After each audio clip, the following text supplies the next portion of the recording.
न मन्त्रं नो यन्त्रं तदपि च न जाने स्तुतिमहो न चाह्वानं ध्यानं तदपि च न जाने स्तुतिकथाः न जाने मुद्रास्ते तदपि च न जाने विलपनम्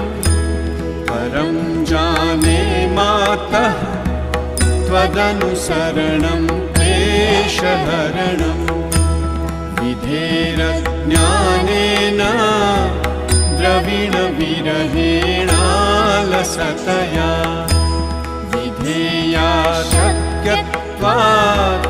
तव चरणयोर्याच्युतिरभूत् तदेतत्क्षन्तव्यं जननि सकलोद्धारिणी